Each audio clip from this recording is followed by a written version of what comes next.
कार्य, ऊर्जा और शक्ति। हम जिस चैप्टर को पढ़ने वाले हैं उसका नाम है कार्य, ऊर्जा और शक्ति। इसमें से एग्ज़ाम में सवाल बिल्कुल फंसते हैं। सबसे पहले हम देखते हैं कार्य। कार्य क्या है? तो कार्य को कहते हैं वर्क। ठीक है। कोई बल किसी वस्तु को विस्थापित करता है तो उस पर कार्य होता है। कोई बल किसी वस्तु को विस्थापित करता है तो उस पर कार्य होता है। बल और विस्थापन का अदिश गुणनफल, बल और विस्थापन का अदिश गुणनफल कार्य कहलाता है। अब अदिश गुणनफल का मतलब क्या होता है? अदिश गुणनफल का मतलब यह है कि ये कोई वस्तु है और ये वस्तु को कोई थीटा एंगल पर ऐसे खींच रहा है। ठीक है। और ये इधर एक्स अक्ष में इस दिशा में इसका विस्थापन है एक्स। तो कार्य जो होता है एफ एस कोस थीटा, इस दिशा में इस बल का एक्स इस दिशा में जो कार्य होगा वो एफ एस कोस थीटा होता है, जिसको एफ डॉट एस लिखते हैं। अदिश गुणनफल का मतलब जो कार्य होता है वो कैसी राशि है? अदिश राशि है। ये दिशा पे डिपेंड नहीं करती, अदिश राशि है। ठीक है। इसलिए बल और विस्थापन का अदिश गुणनफल कार्य कहलाता है। ये एक अदिश राशि है। अब विस्थापन नहीं हुआ तो क्या होगा? विस्थापन नहीं हुआ तो कार्य नहीं होगा। SI मात्रक न्यूटन मीटर या जूल कहलाता है, क्योंकि बल का क्या होता है? न्यूटन, और विस्थापन का क्या होता है? मीटर। तो न्यूटन मीटर, जिसे जूल भी कहते हैं। CGS यूनिट क्या होता है? डायन सेंटीमीटर, जिसे अर्ग बोलते हैं। कार्य का CGS यूनिट होता है अर्ग। ठीक है। अब चूंकि एक न्यूटन का मान होता है 10⁵ डायन। ठीक है। तो एक जूल 10⁷ अर्ग के बराबर होता है। ध्यान रखना, एक जूल 10⁷ अर्ग के बराबर होता है। लेकिन एक अर्ग 10⁻⁻7 जूल के बराबर होता है। ये दोनों पॉइंट नोट करना जरूरी है। एक जूल 10⁻7 अर्ग होता है, जबकि एक अर्ग 10⁻⁻7 जूल होता है। ठीक है। एग्जाम में सीधा पूछ लेता है। ठीक है।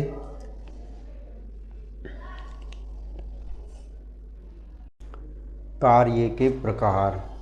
कार्य मेनली 3 प्रकार से हम इसको बांटते हैं। एक होता है धनात्मक, एक होता है ऋणात्मक और एक होता है शून्य। ठीक है। धनात्मक कब होता है? जब बल और विस्थापन की दिशा एक समान हो, यानी जिस दिशा में बल लग रहा है उस ही दिशा में विस्थापन होता है, यानी थीटा का मान 0 डिग्री होता है, तो हमारा जो किया गया कार्य है वो धनात्मक होता है। जैसे ब्लॉक को धक्का देना, जैसे कोई ब्लॉक है उसको हम धक्का देते हैं तो हमने बल भी इस दिशा में लगाया और जो ब्लॉक है वो उसका विस्थापन भी इस दिशा में हुआ, तो समान दिशा में थीटा 0, कार्य धनात्मक। फुटबॉल है, फुटबॉल रखिए, उसको किक मारा तो विस्थापन भी उस दिशा में और बल भी उस दिशा में, सेम दिशा में हो गए। जब सेम दिशा में होते हैं तो थीटा 0 होता है, थीटा 0 होता है तो कार्य धनात्मक होता है। दूसरा है ऋणात्मक कार्य। ऋणात्मक कार्य कब होगा? जब बल और विस्थापन की दिशा कैसी होगी? विपरीत होगी, और विपरीत दिशा में क्या होता है? Theta 180 degree. जैसे बल इधर लगा, विस्थापन हुआ इधर, बल इधर, विस्थापन इधर। ठीक है। तो क्या होगा? कार्य ऋणात्मक होगा। इसका उदाहरण है घर्षण। घर्षण बल किसका उदाहरण है? ऋणात्मक कार्य का। तीसरा है कि शून्य कब होगा? जब बल और विस्थापन के बीच कितना हो? 90 डिग्री का कोण बन रहा हो, क्योंकि cos 90 का मान होता है 0, तो कार्य 0 हो जाएगा। यानी कि बल नीचे लग रहा है और विस्थापन इस दिशा में तो 90 डिग्री का, तो क्या होगा? कार्य 0 होगा। कुली वाले सवाल। देखो कुली वाले सवाल, जब कुली किसी वस्तु को अपने सर पर रखकर समतल पर चलता है, समतल पर मतलब सीधा चल रहा है, तो कार्य शून्य होता है। मतलब क्या हुआ, ये कोई कुली है, इसके ऊपर ये सामान रखा है, तो ये भाई साहब चल रहे हैं इस दिशा में, ठीक है, इस दिशा में चले, और जो सर पर जो वजन रखा है उसका वेट बल लग रहा है नीचे, ये नीचे लग रहा है, और ये इधर कितने डिग्री का कोण बना, 90 डिग्री का, तो cos 90 का मान कितना होता है, 0। इसलिए जब कोई कुली अपने सर पर वजन लेके बिल्कुल सीधा समतल दिशा में चलता है तो किया गया कार्य शून्य होता है। ठीक है, यह कुली है, वजन लेके अपने सर पे वजन लेके खड़ा है तो भी कार्य 0 होगा। क्यों होगा, क्योंकि खड़ा है तो विस्थापन 0 हो रहा है तो 0 होगा, और चलेगा तो भी कार्य 0 होगा। क्यों होगा, क्योंकि वजन तो नीचे लग रहा है, विस्थापन ऐसे 90 डिग्री का कोण बन रहा है, तो कार्य 0 होगा। अगला केस बनता है कि जब कुली सीढ़ियों से ऊपर नीचे जाता है, सीढ़ियाँ हैं ऊपर, उससे नीचे उतर रहा है, सीढ़ियों से नीचे उतर रहा है, इसका क्या मतलब हुआ, सीढ़ियों से नीचे उतरने का मतलब कुली है, जैसे ये कुली है, इसका वजन नीचे है, वेट नीचे लगता है, जो सर पे वजन रख रखा है उसका भार किधर लगेगा, नीचे, भार बल नीचे लग रहा है, भार बल नीचे लग रहा है, और कुली खुद भी नीचे की तरफ उतर रहा है सीढ़ियों से, तो एंगल कितना बना, 0। cos 0 का मान कितना होता है, 1। तो कार्य कैसा होगा, धनात्मक होगा। जब नीचे आता है तो कार्य धनात्मक होगा, और जब ऊपर चढ़ता है, ऊपर, तो ऊपर चढ़ेगा, तो ऊपर चढ़ रहा है, विस्थापन किधर हो रहा है, ऊपर, और जो सर पे वजन रखा है वो नीचे रखा है, वजन जो रखा है सर पे उस पर नीचे की ओर बल लग रहा है नीचे, और विस्थापन हो रहा है ऊपर की ओर। कितने डिग्री का कोण बना, 180 डिग्री का, 180 डिग्री का बना, तो cos 180 डिग्री का मान कितना होता है, -1 होता है, तो किया गया कार्य क्या हो जाएगा, ऋणात्मक हो जाएगा। तो 3 कंडीशन बढ़ती हैं, अगर सर पे वजन लेके वो सीधा समतल में चलता है या खड़ा हुआ है तो कार्य कैसा होगा, शून्य होगा। अगर नीचे आ रहा है सीढ़ियों से तो कार्य होगा धनात्मक, और सीढ़ियों से ऊपर जा रहा है तो कार्य होगा ऋणात्मक।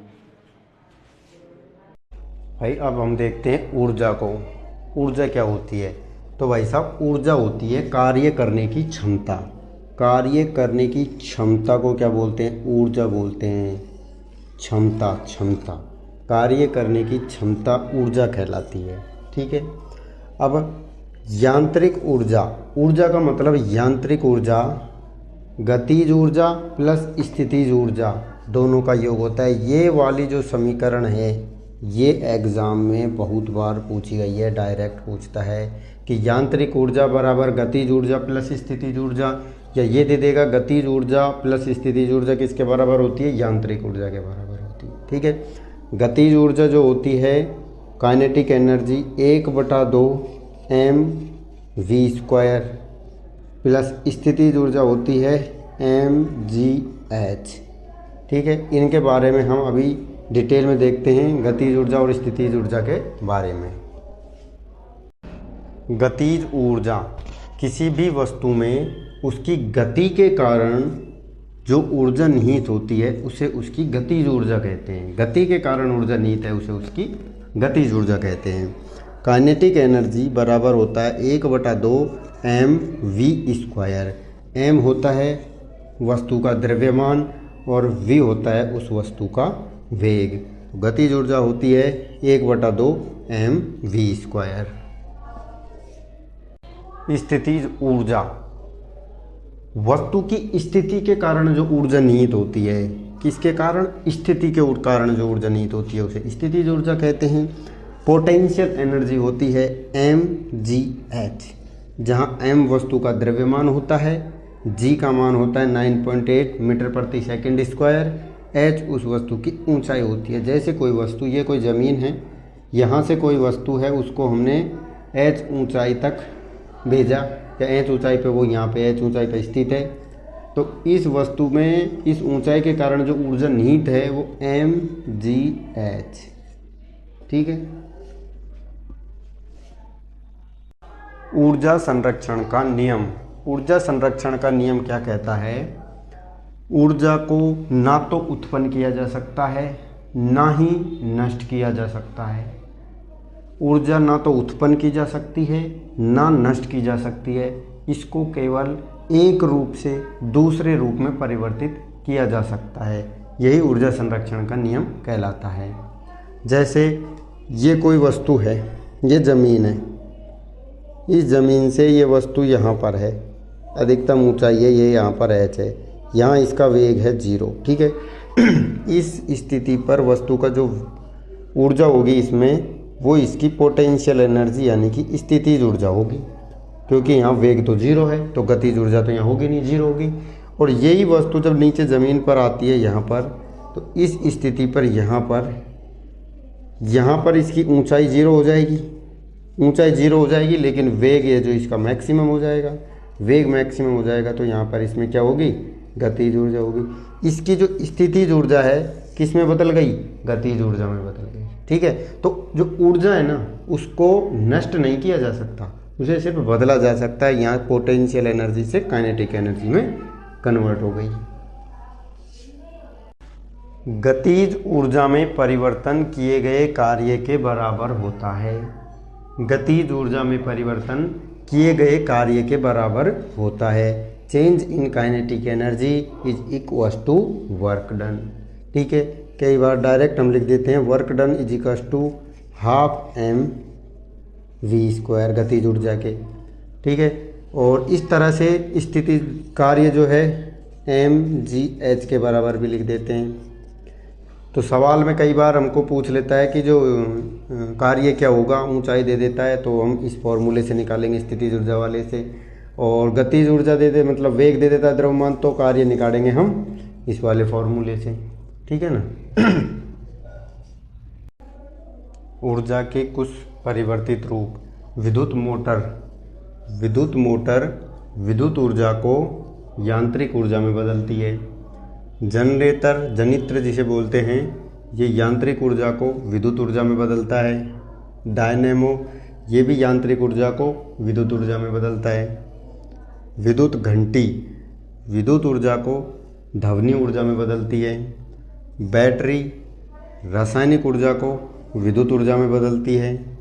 सोलर सेल, जिसे बैटरी बोलते हैं, नहीं, सोलर सेल एक तरह के जो सौर ऊर्जा से बनते हैं, प्रकाश ऊर्जा को किस में बदलेंगे, विद्युत ऊर्जा में। माइक्रोफोन ध्वनि ऊर्जा को विद्युत ऊर्जा में। और विद्युत बल्ब, ये विद्युत ऊर्जा को प्रकाश ऊर्जा में बदलेंगे। तो ये ऊर्जा के कुछ परिवर्तित रूप हैं। शक्ति यानी पावर, कार्य करने की दर शक्ति कहते हैं। कार्य करने की दर, इसको क्या कहते हैं, शक्ति कहते हैं। दर, पावर शक्ति होती है कार्य बटे समय, W/T। जो कार्य का मात्रक जूल, समय का सेकंड, तो जूल/सेकंड जिसे कहते हैं वाट। तो शक्ति का SI मात्रक, SI मात्रक क्या होता है शक्ति का, जूल/सेकंड या वाट, ठीक है। इसमें ध्यान देने की बात यह है, कार्य करने की जो दर है ना, उसे शक्ति कहते हैं, और कार्य करने की जो क्षमता है उसको ऊर्जा कहते हैं। कई बार इन दोनों में डिफरेंस नहीं हो पाता है, क्वेश्चन गलत हो जाता है कि क्षमता को कहते हैं ऊर्जा और दर को कहते हैं शक्ति, ठीक है। अब हम क्वेश्चन स्टार्ट करते हैं। पहला क्वेश्चन है, चलो आंसर बताओ इसका। 10 न्यूटन का बल एक वस्तु को 10 मीटर विस्थापित करता है। यदि किया गया कार्य 50 जूल है, तो विस्थापन की दिशा और बल की दिशा के बीच कोण क्या होगा। तो देखो, अपना कार्य जो क्या होता है, F/s cos थीटा, यही होता है। कार्य दे रखा है 50 बराबर बल कितना है 10, विस्थापन कितना है 10 cos थीटा, ठीक है। 0 से 0 कट गया, 5 एकम 5, 5 दूनी 10, cos थीटा बराबर 1/2। तो cos का मान 1/2 कब होता है, कितने डिग्री पर होता है? 60 डिग्री पर होता है। ठीक है, चलो इसका आंसर बताओ। जब पिंड ऊपर की ओर फेंका जाता है, ऊपर की ओर, तो पिंड पर गुरुत्वाकर्षण द्वारा किया गया कार्य क्या होगा? पूछा गुरुत्वाकर्षण द्वारा किया गया कार्य क्या होगा? पॉजिटिव होगा, नेगेटिव होगा, जीरो होगा कि पता नहीं। तो देखो, कोई पिंड है, ये पिंड, इसको ऊपर की ओर फेंक रहे हैं हम। कहाँ फेंक रहे हैं? ऊपर की ओर। ठीक है, और गुरुत्वाकर्षण बल कहाँ लगता है? गुरुत्वाकर्षण बल हमेशा हमेशा किधर लगता है? नीचे की ओर ही लगता है। ठीक है, और फेंक रहे हैं ऊपर। विस्थापन किधर हो रहा है? ऊपर। विस्थापन ऊपर, बल के लग रहा है नीचे। कितने डिग्री का कोण बन रहा है? 180। क्या होगा कार्य? ऋणात्मक।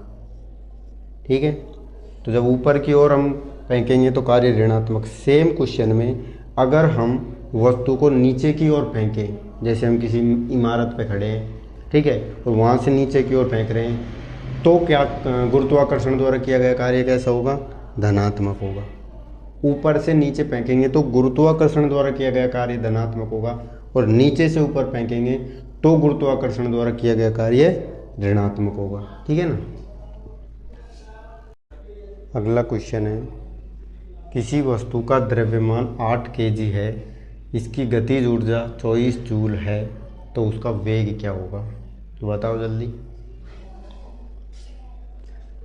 तो गतिज ऊर्जा क्या होती है? काइनेटिक एनर्जी होती है 1/2 mv²। ठीक है, इसका मान दे रखा है कितना? 24। ये है 1/2 m8 v²। कितनी मार? 4। तो ये इधर आ जाएगा, भाग लग जाएगा 6, तो v² बराबर 6 है, तो v का मान आ जाएगा √6 मीटर प्रति सेकेंड। चलो नेक्स्ट सवाल देखो, आंसर बताओ भाई, कमेंट करो। दो पिंड जिनका द्रव्यमान क्रमशः 16 kg और 36 kg है, उनकी गतिज ऊर्जा बराबर है, तो उनके वेगों का अनुपात बताना है। तो क्या बराबर है? गतिज ऊर्जा। तो बराबर कर दो, kinetic energy of first is equal to kinetic energy of second. 1/2 m1 v1² बराबर 1/2 m2 v2²। 1/2 से 1/2 कट। आगे देखो, m1 v1, m1 कितना है? 16, v1² बराबर 36 v2²। पूछा है वेगों का अनुपात, v1² बटे v2² बराबर 36/16। ठीक है, तो v1 बटा v2 कितना हो जाएगा? इधर रूट लग जाएगा। 36 का कितना बार आ गया? 6, और 16 का कितना बार आ गया? 4। 2 से कट गया 3, 3:2, 3:2।